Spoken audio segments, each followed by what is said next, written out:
The morning light in my new house felt too clean, too bright, skimming over unpacked boxes and the single mug I'd left on the counter. The air still carried the quiet of a place no one had touched but me. Then the gravel outside shifted, a slow, deliberate crunch. I checked the door camera. A woman stepped out with a suitcase, my sister. Luna. 13 years of silence rewritten in one entitled glance at my porch. She didn't knock. She didn't hesitate. She just walked toward my door as if she already lived here. The next day after I bought the house, she showed up. I grew up in a home where sound chose sides. Luna never had to ask for anything. The room bent toward her before she even opened her mouth. If she sighed, plans shifted. If she frowned, my mother, Helena, appeared behind her like a shadow. If she frowned, my mother, Helena appeared behind her like a shadow. Ready to cushion the fall. I learned early that the easiest way to keep peace was to stay small. Move quietly. Take responsibility. Leave no trace they could twist against me. I understood my place when I was 11. Luna misplaced a few dollars she'd been saving for a school fare. She stood in the kitchen, palms up, eyes shimmering, voice trembling like she had lost something precious. I tried to say I hadn't touched it, but Helena focused on me, not her. That look, not anger, just tired disappointment, cut deeper than any accusation. Luna cried, and that was enough. The pattern stuck. Years blurred into the same rhythm. Luna made a mistake. I absorbed it. She forgot a project. I stayed up fixing it. She missed the bus. I was blamed for taking too long in the bathroom. Even the small moments twisted. If Luna was stressed, we whispered. If Luna was tired, I drove. If Luna was upset, I apologized. Even when I barely understood what had happened. By our teenage years, Luna understood exactly how her softness worked. She never abused it loudly. She didn't have to. A single tear, a slight tremble, a perfectly timed breath. Helena read those signals like scripture, and everyone followed. I kept my head down. I worked extra shifts at a diner. I tried to prove I wasn't the problem they quietly believed I was. But guilt is a stubborn currency in a household built on imbalance. It collects interest until eventually, it becomes the only version of you anyone recognizes. The real shift happened one summer. Luna posted something vague online about betrayal, about someone hurting her. She didn't name me. She didn't need to. Relatives reposted it immediately. My phone filled with messages telling me to apologize because family comes first. No one asked what happened. No one asked if it was true. They simply believed her, the way they always had, and I realized something. I was no longer a character in the story. I was a cautionary example. A silhouette. A convenient villain. So I left quietly. No confrontation, no explanation. I packed 2 bags and moved to the other side of Denver.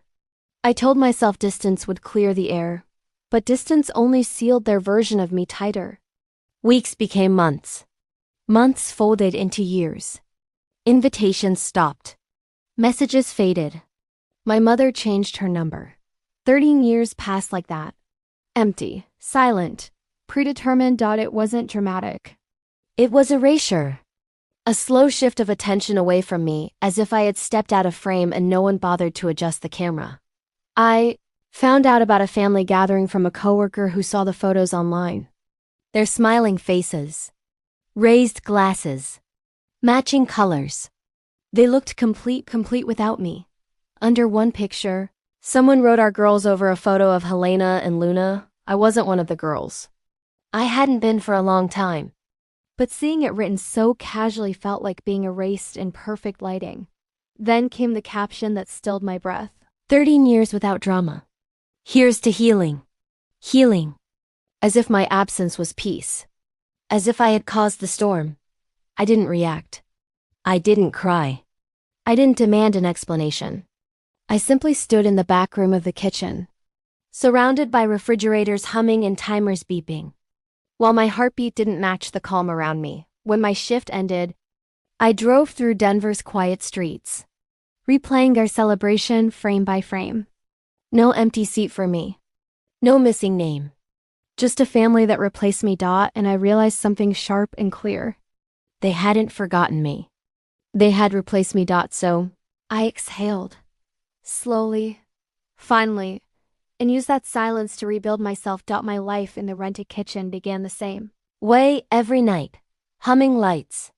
The smell of detergent, cold metal tables. Not glamorous, not easy, but mine. I baked. I tracked costs. I organized every order. I built something steady out of the nothing they left me with. One client led to another. A regional cafe chain offered me a contract. I upgraded equipment. Hired a part-time helper. For the first time, exhaustion felt like progress, and eventually, I bought a house. Then, unexpectedly, a mansion. Not for the size. For the silence. For the space to breathe without shrinking. I created boundaries the same way I built the business. Quietly. Cleanly, methodically. I made a folder with guest rules. A no trespass notice, records, screenshots. Every moment that had once been weaponized against me. Clear rules.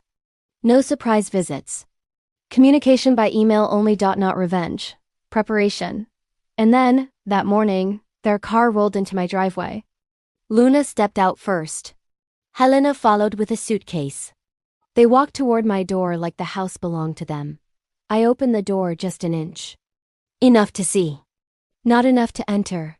Their surprise shifted into expectation. Hey, Luna said casually. I'm moving in. I blocked the doorway. Calm, steady. Helena's voice carried the same tired authority she'd used all my life. Valentina, don't start. Your sister needs support. Support? A word they never used for me. I lifted the folder. Boundaries, rules, evidence. The version of truth that didn't bend for tears. Luna blinked. You're kidding. I wasn't. Helena tried again. Family doesn't need paperwork. My voice stayed even. All communication is by email now. Their confidence crumbled. You're really not letting us in? Helena asked. I didn't explain. I didn't justify. I simply closed the door. Soft. Final. The gravel shifted as they stepped back, unsure how to exist without the version of me who always absorbed the blame. Inside, the house held its shape. And so did I. 3 weeks later, Helena emailed. She asked to visit alone. No theatrics. No suitcase. I agreed. She walked the hallway quietly, taking in the space I built.